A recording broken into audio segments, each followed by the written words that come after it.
Halo rekan-rekan semuanya sekalian, perkenalkan nama saya Ria Astria Harahap SPD. Saya angkatan 33 nomor urut 17 peserta Latsar CPNS yang diselenggarakan oleh BPSDM Provinsi Sumatera Utara dan LPP Agro Nusantara.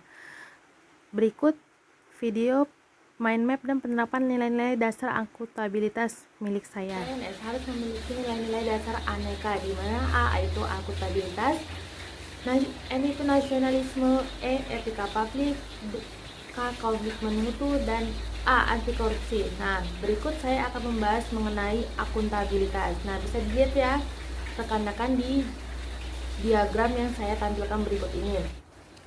Akuntabilitas merujuk pada kewajiban setiap individu, kelompok, atau institusi untuk memenuhi tanggung jawab yang menjadi amanahnya untuk menjamin terwujudnya nilai-nilai publik. Dalam akuntabilitas yang akan saya paparkan, yang pertama mengenai konsep akuntabilitas, yang kedua mekanisme akuntabilitas, yang ketiga adalah akuntabilitas dalam konteks, yang keempat adalah menjadi PNS yang akuntabel. Nah, berikut slide mengenai aspek-aspek dalam akuntabilitas. Yang pertama, akuntabilitas adalah sebuah hubungan, di mana hubungan dua pihak antara individu, kelompok, atau institusi dengan negara dan masyarakat. Yang kedua yaitu berorientasi pada hasil, yaitu hasil yang diharapkan adalah aparat pemerintah yang bertanggung jawab, adil, inovatif, dan memiliki hasil yang maksimal.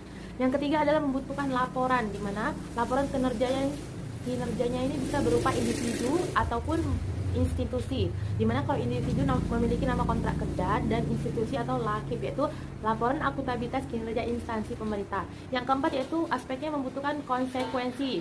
Nah, konsekuensinya ini bisa berupa sanksi ataupun penghargaan. Dan yang kelima yaitu perbaikan kinerja, yaitu memperbaiki kinerja PNS dalam memberikan pelayanan kepada masyarakat. Akuntabilitas publik memiliki tiga fungsi utama. Yang pertama yaitu kontrol demokrasi, yang kedua yaitu pencegahan korupsi, dan yang ketiga yaitu efisiensi dan efektivitas. Nah, akuntabilitas publik terdapat dua jenis. Yang pertama akuntabilitas vertikal dan yang kedua akuntabilitas horizontal. Di mana akuntabilitas vertikal itu tanggung jawab unit kerja terhadap pemerintah daerah terhadap pemerintah pusat, dan pemerintah pusat terhadap MPR. Dan yang kedua akuntabilitas horizontal yaitu tanggung jawab pemerintah atau unit kerja setempat kepada masyarakat luas. Nah, akuntabilitas sendiri memiliki tingkatan. Yang paling bawah ya atau dasar itu akuntabilitas personal, kemudian akuntabilitas individu, akuntabilitas kelompok, akuntabilitas organisasi, dan yang paling tinggi yaitu akuntabilitas stakeholder. Selanjutnya dimensi akuntabilitas. Bisa dilihat di slide. Dimensi akuntabilitas memiliki 4. Yang pertama, akuntabilitas kejujuran dan hukum, yaitu terkait dengan ketaatan terhadap peraturan dan hukum yang berlaku. Kemudian yang kedua, akuntabilitas proses, di mana akuntabilitas proses ini untuk mencegah adanya KKN, yaitu korupsi, kolusi, dan nepotisme. Dan yang ketiga yaitu akuntabilitas program, di mana berprogram yaitu mencapai hasil yang maksimal dengan biaya yang minimal. Selanjutnya yang keempat yaitu akuntabilitas kebijakan, di mana kebijakan itu dibuat oleh DPR atau DPRD terhadap masyarakat luas. Selanjutnya, alat akuntabilitas yang ada 3. Yang pertama yaitu perencanaan strategi. Disinilah dibuat namanya RPJP, yaitu Rencana Pembangunan Jangka Panjang, RPJM Rencana Pembangunan Jangka Menengah, Renastra SKP dan RKP. Selanjutnya yang kedua kontrak kerja, dan yang ketiga yaitu laporan kinerja atau LAKIP. Nah, selanjutnya lingkungan kerja, di mana untuk menciptakan lingkungan kerja yang akuntabel, seorang ASN harus memiliki 9 nilai dasar. Yang pertama kepemimpinan, yang kedua transparansi, yang ketiga integrasi, yang keempat tanggung jawab, yang kelima keadilan, yang keenam kepercayaan, yang ketujuh keseimbangan, yang kedelapan kejelasan, dan yang kesembilan konsisten. Nah, langkah-langkah yang harus dilakukan dalam menciptakan framework akuntabilitas dapat dilihat di slide. Yang pertama, tentukan tujuan dan tanggung jawab. Yang kemudian, rencanakan apa yang akan dilakukan untuk mencapai tujuan. Yang ketiga yaitu lakukan implementasi, monitoring kemajuan. Yang keempat, berikan laporan secara lengkap. Dan yang kelima, berikan evaluasi dan masukan perbaikan. Nah, setelah itu dapat lagi yang awal itu menentukan tujuannya kembali. Selanjutnya bisa dilihat dalam slide akuntabilitas dalam konteks, yaitu adanya transparansi dan akses informasi, praktik curang dan korupsi, penyimpangan dan penggunaan data dan informasi milik pemerintah, dan konflik kepentingan.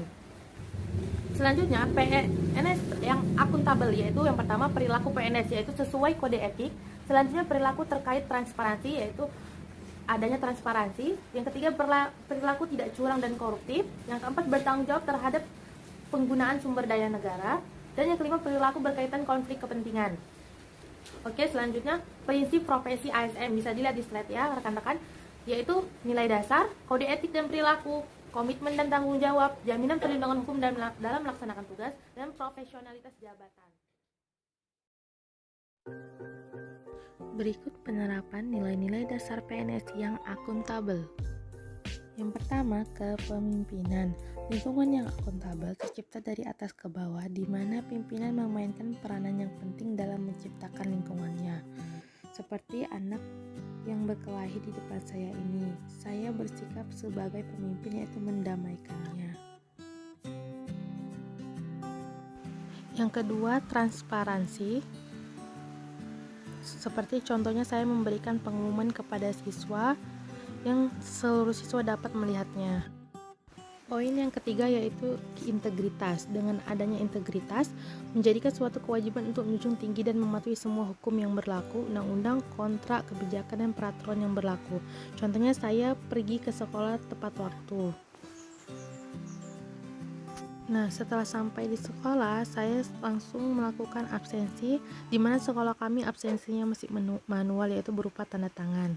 Selanjutnya, yang keempat yaitu tanggung jawab, di mana saya menyerahkan tugas saya berupa perangkat pembelajaran kepada kepala sekolah.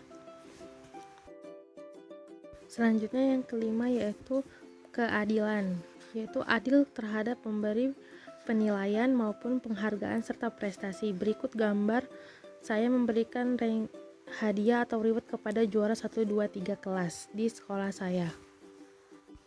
Yang keenam yaitu kepercayaan, di mana kita menolak untuk tidak menerima uang atau apapun dari orang tua siswa, sehingga terciptalah sosok pribadi yang akuntabel. Yang ketujuh adalah keseimbangan, di mana saya harus menyelaraskan antara hak dan kewajiban, yaitu kewajiban saya untuk mengajar, dan saya tetap harus terus berlatih untuk menambah wawasan dan pengetahuan saya seperti mengikuti latsar ini. Yang kedelapan adalah kejelasan, di mana saya memberikan informasi sejelas-jelasnya kepada siswa. Terakhir yaitu nilai dasar konsisten, di mana walaupun sebelum pandemi, saat pandemi, saya harus tetap konsisten mengajar walaupun secara daring dan luring. Berikut adalah nilai-nilai dasar akuntabilitas